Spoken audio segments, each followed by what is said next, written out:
Selamat datang kembali ke KLIF, yaitu klip film-film berbagai genre. Kisah kali ini menceritakan seorang veteran detektif ternama dan terandalkan dalam memecahkan berbagai jenis kasus. Film yang berjudul The Pale Blue Eyes. Kalau kita artikan ke bahasa Indonesia, mata biru pucat. Suatu hari detektif yang bernama Landor diperintahkan untuk mengusut kasus pembunuhan yang terjadi di Akademi Militer Amerika Serikat, yaitu di West Point, New York. Cerita bermula saat seorang kadet ditemukan tewas secara mengerikan yang belum diketahui penyebabnya. Kondisinya ditemukan sangat mengerikan, di mana jantungnya sudah diambil, bahkan dalam kematiannya tidak ada jejak tangan atau kaki yang tertinggal di sekitar tubuhnya.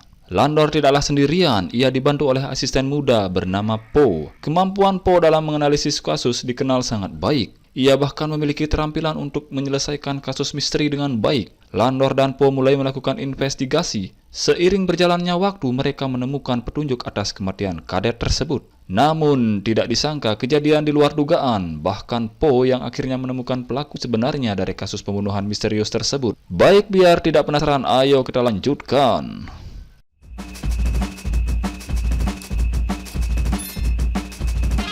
Berlatar di tempat perbukitan pada tahun 1830, Lembah Hudson, New York, bukannya hujan tetapi salju. Dengan kondisi air yang sangat jernih dan dingin, seorang veteran detektif duda bernama Landor sedang mencuci tangan di sungai. Sampai terdengar bunyi trompet di rumahnya sendiri. Ia pun berjalan menuju rumahnya, yang ternyata di sana berada beberapa kolonel dan salah satu kaptennya.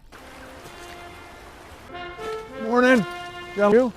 Captain Hitchcock just... Saat Landor menyapa, pimpinan tersebut langsung memperkenalkan dirinya, yaitu seorang kapten militer bernama Hitchcock. Yang saat itu juga kapten ini langsung mengabarkan kalau pengawas di barak militer sangat memerlukan kunjungan dari detektif Landor. Sempat ragu untuk berkunjung, Tuan Landor akhirnya ikut juga.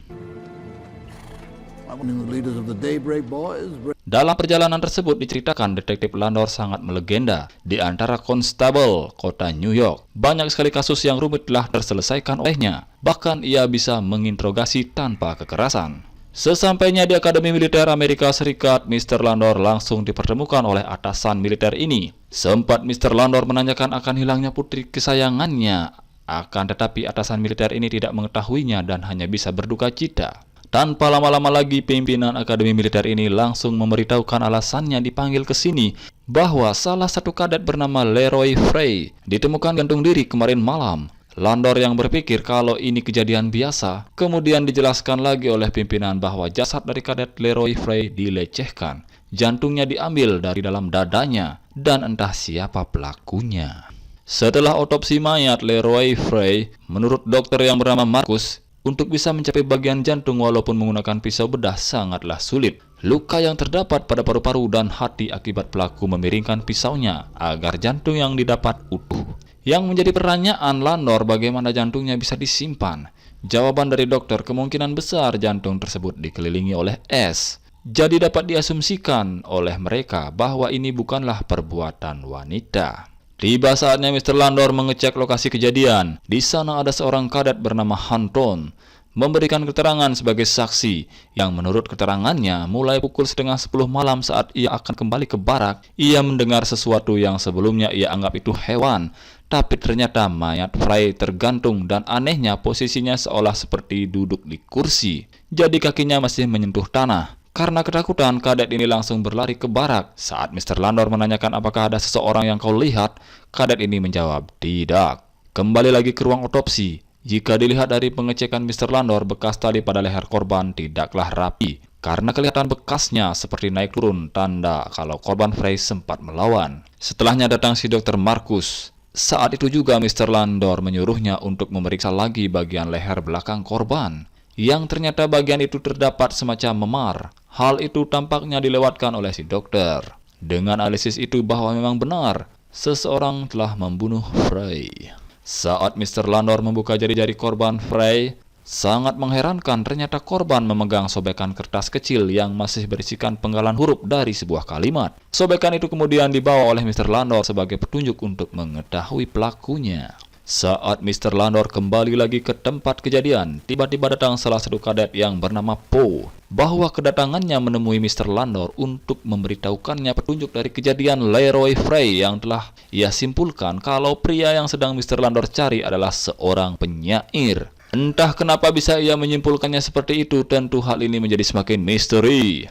Sebatas penyampaian itu saja, Kadet Po langsung pergi. Detektif Landor kembali lagi ke dekat barak dan mencari petunjuk dari sumber lain, yaitu bertanya pada salah satu prajurit bernama Cochrane.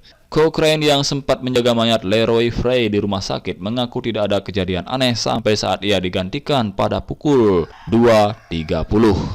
Yang ia tidak ketahui itu siapa karena situasi gelap dan ia hanya membawa lilin sebagai penerangan. Dia hanya tahu kalau itu perwira karena ia sempat melihat strip di bahunya. Tapi anehnya strip di bahu kirinya hilang.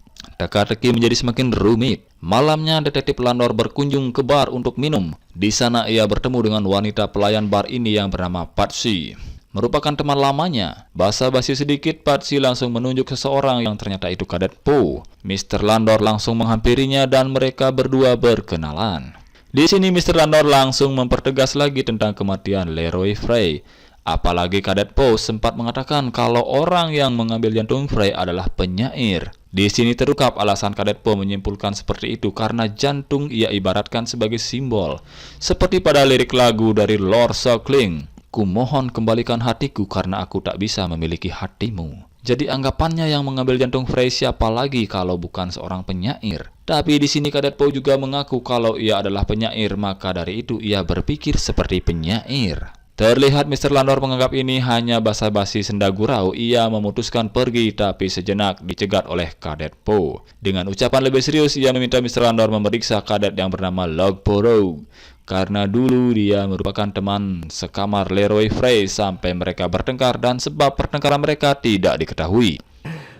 You've been a great help. Second look at a cadet named Answered. Di tempat lain dekat dengan barak terjadi kejadian aneh yang kali ini terjadi pada hewan yang digantung serta organnya diambil. Keesokan hari Mr. Landor langsung menemui Kadet Logborough. Namun info yang didapat darinya hanya pertengkaran biasa karena perbedaan pendapat. Yang menurut Kadet Logborough, Leroy Frey bergaul dengan teman yang buruk. Dalam asumsinya, kemungkinan orang-orang buruk tersebut adalah berasal dari kadet-kadet yang lain. Setelah pengakuan tersebut, terdapat kadet lain di sebelahnya yang bernama Stoddard, karena ia sempat juga bertemu Frey sebelum kematiannya. Dalam ceritanya, ia sempat berpapasan dengan Frey pada malam itu dan menanyakan kemana Frey pergi selarut ini. Jawaban dari Frey hanya ada urusan penting. Setelah itu ia tidak tahu apa-apa lagi. Beberapa saat setelah itu, Kapten Hitchcock dikejutkan dengan adanya kabar kalau seekor sapi dan domba dihabisi dan dimutilasi pada kawasan Cold Spring serta jantungnya diambil. Beberapa saat kemudian, Mr. Landor menemui Kadet Po secara rahasia di luar pagar barak ini. Dalam perbincangan mereka, Mr. Landor meminta bantuan Kadet Po agar menebak dengan akurat kalimat yang timbul dari sobekan kertas yang berisi huruf ini yang sempat dipegang oleh mayat Frey secara rahasia tanpa diketahui oleh siapapun, kecuali mereka. Malam harinya saat Mr. Landor sedang di ruangan sambil mengingat kenangan manis dari putrinya yang telah menghilang, tiba-tiba Was torn from his hand. We may presume datang Kadet Po. Ia bawa sobekan teka-teki ini. Dari tebakan kalimat yang ia rangkai pada huruf-huruf yang tersisa pada sobekan ini, terdapat susunan kalimat yang bisa dibentuk berupa "Tolong jangan terlambat, datanglah cepat." Dari kalimat yang tersirat, Kadet Po berasumsi kalau sobekan itu berasal dari surat yang dibuat oleh seseorang untuk menjebak Frey. Tapi tidak semua huruf yang Kadet Po bisa tebak, masih tersisa 2 baris pertama yang ia akui menyerah untuk huruf itu. Sejenak Kadet Po memberikan pernyataan, mungkinkah wanita orang yang mereka cari? Kalau memang wanita, mungkin Po pernah melihatnya. Jadi Po menceritakan sebelum ia mengetahui kematian Leroy Frey, pada pagi hari saat ia terbangun mengucapkan baris pembuka puisi, baris yang membicarakan wanita misterius yang mengalami derita mendalam. Lalu tepat di luar mes muncul makhluk yang paling indah menurut Kadet Po. Itu adalah wanita yang paling indah yang pernah ia lihat, yaitu wanita misterius itu. Tapi dia sama sekali tidak tahu siapa dia. beautiful creature, have it. Who is she? Mendengar cerita dari Po, Detektif Landor bertanya pada Po, kenapa menurutmu puisi itu atau wanita itu ada hubungannya dengan Frey? Jawaban Po bahwa ada nuansa kekerasan yang ditutupi, tekanan yang tak tertahankan dari wanita yang tak dikenal. Sementara Landor yang sudah menganggap Poe menulis puisi, tapi sebenarnya Poe tidak menulisnya, itu didiktekan oleh ibunya yang sudah meninggal 20 tahun lalu dalam mimpi Poe. Cerita ini membuat detektif Landor bertanya-tanya tentang Poe. Keesokan harinya, detektif Landor yang sempat merenung atas kasus ini kemudian menaruh surat untuk Poe di dekat barak yang seharusnya mereka bertemu di sana, tapi karena Landor tidak bisa bertemu di sana, Poe pun harus menemuinya di tempat lain sesuai petunjuk surat itu yang mengajak Poe agar bertemu di gudang es. Detektif Landor yang sudah sampai di gudang es tiba-tiba menemukan bekas lilin yang membentuk circle semacam ilmu sihir. Tidak lama kemudian Poe tiba di sana, dan karena ingin tahu apa sebenarnya simbol ini, mereka kemudian mencari seorang ahli simbol yang bernama Profesor Jean Pepe. Professor Jean Pepe. Saat detektif Landor memberikan gambar dari simbol itu pada Pepe, jawaban Pepe adalah ini sudah pasti lingkaran sihir. Bisa dibaca oleh Pepe kalau ritualnya terdapat lilin dan obor. Yang kemudian Pepe menyuruh Landor mengambil sebuah buku yang berjudul Pemburu Penyihir, yang ternyata buku itu lengkap berisikan gambar ritual penyihir. Atau secara singkat, orang-orang yang melakukan ritual itu disebut okultisme. Jadi okultisme adalah paham yang mempercayai adanya kekuatan gaib, baik dari roh ataupun benda-benda. Dalam buku itu juga dijelaskan ritualnya mengorbankan hewan dan mengambil jantung manusia yang digantung. Mengetahui pernyataan buku tersebut, Landor dan Poe semakin yakin kalau pelaku dari kasus ini adalah orang yang menganut paham okultisme. Yang kemudian Landor menyuruh Poe agar menyusup secara diam-diam di barak dan mencari tahu siapa di antara kadet-kadet yang punya hubungan dengan okultisme. Sampai-sampai Poe sengaja bertindak aneh dan pura-pura sakit agar ia bisa dibebaskan dari tugas sementara waktu. Sampai saat ia bertemu dengan anak si dokter yang bernama Artemus. Anehnya, dengan mengetahui kebohongan yang Poe buat, Artemus menganggap Poe adalah orang yang menarik, sehingga ia mengundang Poe pada jam 11 malam di barak utara nomor 18 untuk pesta pora. Sesaat setelah itu Poe ke rumahnya Mr. Landor. Di sini Poe yang sangat menyukai buku-buku, entah kebetulan atau tidak, Poe tertarik pada salah satu buku puisi favoritnya dan mengambil buku itu yang ternyata itu milik putrinya, detektif Landor yang telah lama hilang. Yang di dalam buku itu terdapat sebuah kalung. Sempat Poe menanyakan nama putrinya Mr. Landor yang bernama Matty. Tidak mau berbicara tentang putrinya, Mr. Landor langsung bertanya pada Poe apakah ia menemukan orang yang berhubungan dengan okultisme. Jawaban dari Poe adalah anaknya Dr. Marcus, yaitu Artemus. Saat jam 11 malam tiba, Poe mengunjungi pesta Artemus yang sedang berkumpul juga dengan kadet-kadet yang lain. Sebenarnya sangat sulit untuk bawahan seperti Poe bertemu dengan Artemus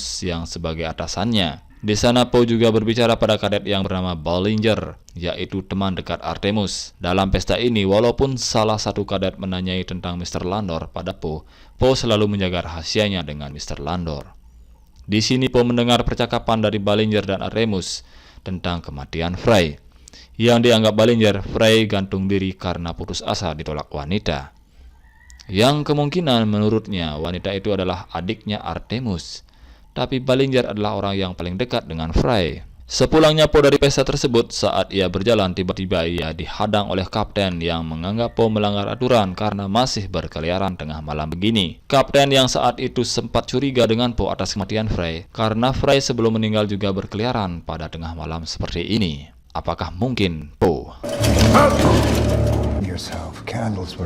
Saat tengah malam itu juga Mr. Landor terbangun dari tidurnya karena tiba-tiba ia melihat seorang gadis dengan menggesek-gesekkan gaunnya yang ternyata itu Matty, putrinya. Menyadari kalau itu hanyalah khayalan, Mr. Landor menangis sendiri mengingat bayangan putrinya karena kehilangan seorang yang ia sayangi.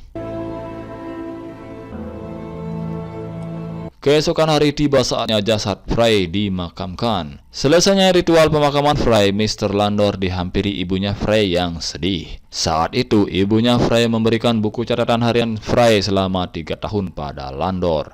Yang ternyata buku harian Frey dikirim oleh Ballinger ke ibunya. Sayangnya ibunya Frey tidak mengerti dengan tulisan yang Frey buat. Saat dibuka sepintas oleh Landor, ternyata tulisannya agak aneh, dengan beranggapan agar buku ini bisa dijadikan penunjuk untuk Landor. Sesampainya di ruangan, Landor langsung mempelajari buku harian Frey. Saat akan keluar dari barak, Mr. Landor tiba-tiba dihadang oleh Dr. Marcus dan istrinya bernama Julia, yang sempat membicarakan tentang kematian Frey. Tapi Landor berkata ia akan terus mencari dan menangkap pelakunya. Anehnya ekspresi dokter dan istrinya menunjukkan kecemasan. Malam hari tepat di mana Kadet Po menghadiri undangan Artemus yang saat itu di rumahnya. Adik perempuan dari Artemus yang bernama Lea bermain piano dengan indahnya, yang merupakan gadis misterius yang Po ceritakan sebelumnya pada Mr. Landor. Permainan piano yang indah dimainkan Lea membuat Po sangat terkesan, menimbulkan naluri bagi Po untuk merayu dengan ucapan, "Banyak bunga terlahir untuk mekar tanpa terlihat." Tapi jawaban dari Julia, keindahannya terbuang sia-sia di udara gurun. Sampai tiba saatnya Lea bersantai di meja makan. Po yang sangat menyukai Lea menghampirinya dan mengajaknya bertemu Sabtu ini. Sempat Lea mengatakan sibuk pada hari itu, tapi entah kenapa saat Po mengatakan ingin bertemu dengannya di tempat favoritnya yaitu di pemakaman, Lea menjadi tertarik. Di tempat lain, Mr. Landor yang mencoba mencari jawaban atas buku harian Fry dengan menggunakan cairan khusus, dan akhirnya bisa juga memperjelas catatan harian Fry. Tiba saatnya Po dan Lea bertemu pada hari Sabtu di tempat pemakaman sesuai janji Po. Di sini kelihatan kalau Lea mulai menyukai Po karena Po tipe pria yang sangatlah romantis. Saat akan duduk melihat pemandangan, di sana Lea sempat batuk-batuk ringan. Dan kelihatan juga kalau Lea senyum-senyum mulai menyukai Po. Beberapa menit mereka berbincang-bincang, tampaknya batuk Lea semakin parah dan Lea kejang-kejang. Hal itu buat Po panik.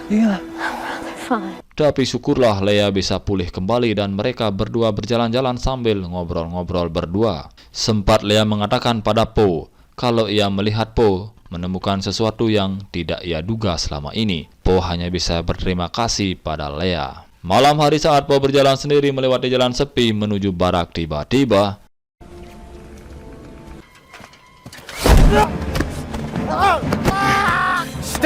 sangat iya sekali Po dicekik oleh seorang. Orang itu sangat marah pada Po dan menyuruh Po agar menjauhi Lea. Jadi dia cemburu yang ternyata orang ini adalah Ballinger. Yang saat itu juga kebetulan Mr. Landor tiba-tiba datang dan menyelamatkan Po dari serangan Ballinger yang brutal ini. Mr. Landor kemudian mengajak Po ke bar yang sama saat mereka pernah bertemu untuk menenangkan diri. Po menceritakan kalau di akademi ini semua teman-temannya sangat meremehkannya. Sepulangnya dari bar itu, sempat Landor mengobrol di ranjang dengan Patsy yang berasumsi mungkinkah dari kejadian ini orangnya adalah Ballinger. Dan Patsy juga tertarik pada Artemus. Besoknya Mr. Landor terus mengawasi Artemus, apakah mungkin Artemus ada hubungannya dengan okultisme. Sampai besok hari lagi tiba, Kapten Hitchcock datang menemui Mr. Landor dengan membawa berita tentang Kadet Ballinger menghilang. Semua kadet dan kaptennya mencari keberadaan Ballinger, termasuk Mr. Landor. Sangat mengejutkan setelah salah satu kadet menemukan Ballinger yang ternyata sudah digantung dengan dada terbelah, jantungnya tidak ada. Kematian Ballinger sama dengan kematian Leroy Fry.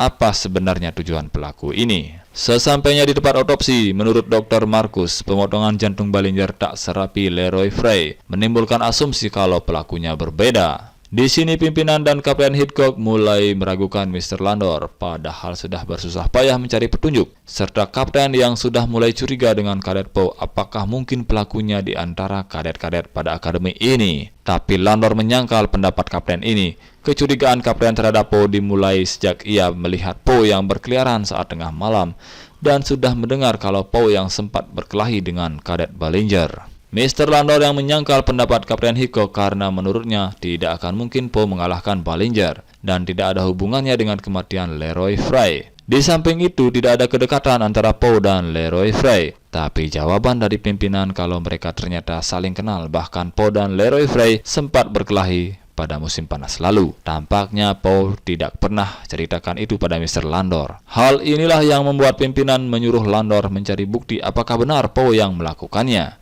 Keesokan hari Mr. Landor meminta pengakuan dari Po tentang kedekatannya dengan Leroy Fry. Dan jawaban dari Kadet Po bahwa memang benar ia pernah berkelahi dengan Fry. Pertanyaan berikutnya dari Landor, apakah Po yang menghabisi Leroy Fry dan Ballinger? Jawaban Po tidak. Hal ini semakin membuat Landor kebingungan. Yang kemudian Po mengatakan kalau di akademi ini dia hanya sebagai bahan ejekan dari Fry dan kawan-kawannya. Di sini kita bisa tahu sifat-sifat Fry dan kawan-kawannya seperti apa. Saat malam hari tiba, Mr. Landor dan Po menghadiri undangan makan malam yang ternyata itu di rumah Dr. Markus.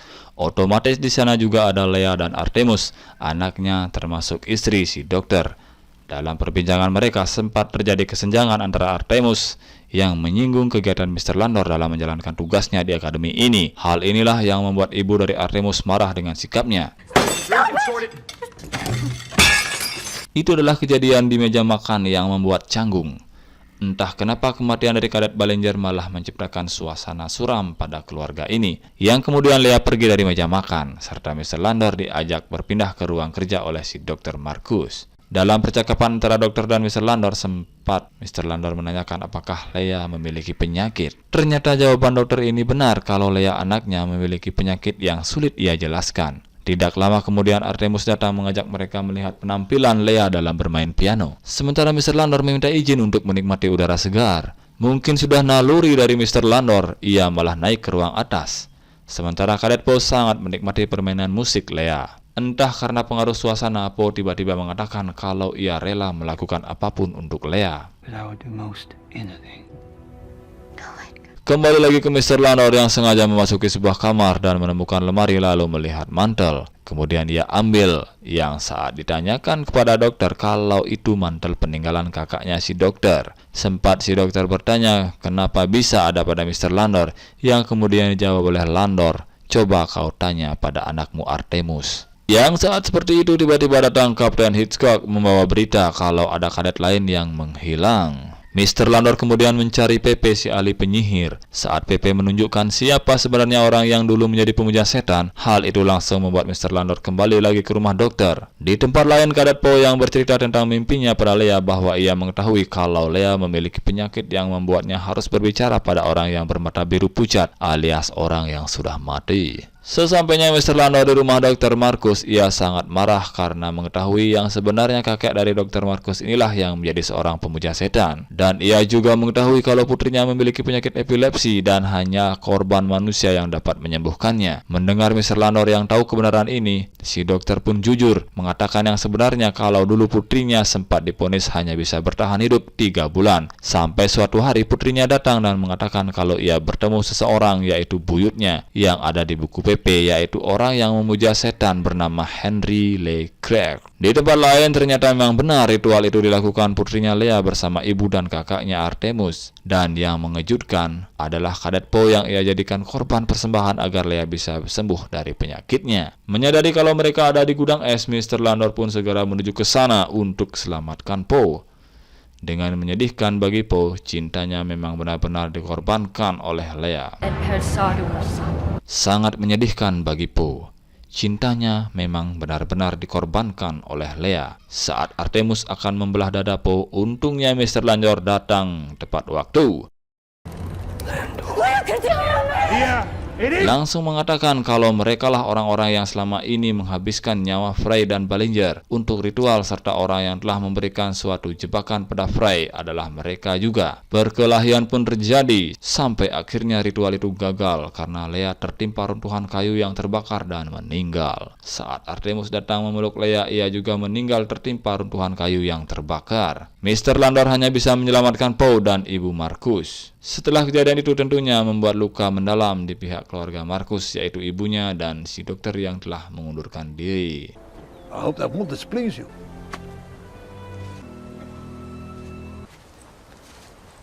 Beberapa hari setelah kasus terungkap, Po mendatangi Mr. Landor di rumahnya dengan ekspresi yang kurang baik, dan saat Landor tawarkan minuman ia tidak mau. Po langsung mengatakan tersadar saat tidurnya dengan menunjukkan sobekan kertas yang ada di tangan Leroy Frey dan kecerobohan Mr. Landor akan surat yang tak ia berikan pada Po.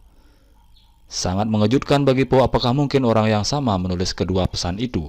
Sebelumnya Po secara kebetulan bertemu dengan Patsy. Sepulangnya dari pesta akademi, Patsy memberitahukan Po ceritanya bahwa Matty, putri dari Mr. Landor, dilecehkan oleh 3 pria dari akademi itu. Yang tentunya 3 pria tersebut adalah Leroy Frey, Ballinger, dan Stoddard. Seusai mati dilecehkan, ia ditemukan Mr. Landor di tengah hutan dengan banyak luka sayatan di wajahnya. Saat kejadian itu, Matty sempat merampas kalung dari salah satu kadet yang telah melecehkannya, yaitu kalung Leroy Frey. Mati yang merasa harga dirinya sudah dilecehkan, ia berlari ke hutan mendekati jurang. Maddie? Here. Dan luka yang sangat mendalam bagi Mr. Landor akan kejadian yang menimpa putri kesayangannya. Jadi sekarang terungkap kalau kematian Leroy Frey dan Ballinger itu adalah aksi balas dendam seorang ayah, yaitu Mr. Landor, bukanlah sihir yang dilakukan oleh keluarga dari Dr. Marcus. Patsy.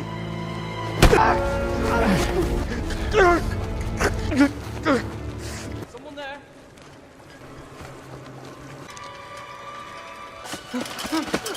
Serta Stoddard yang kabur dari akademi karena cemas, mengingat dirinya akan diincar. Sapi dan domba yang dimutilasi itu juga perbuatan dari Mr. Landor. Ia terpaksa mengambil jantung korban agar terlihat seperti pelakunya adalah pemuja setan. Di sini yang sangat membuat Poe kecewa adalah Leah Marcus dan keluarganya akan selamanya dianggap sebagai pelaku dalam kejadian itu. Detektif Landor yang telah mengirim surat jebakan pada korban, dan ia disewa untuk memecahkan kasus kejahatan yang dia sendiri lakukan. Film pun berakhir. Oke sobat film, itulah tadi film The File Blue Eyes. Semoga menambah wawasan. Jangan lupa like and subscribe channel ini sehingga bisa menantikan review film selanjutnya. Oke, terima kasih.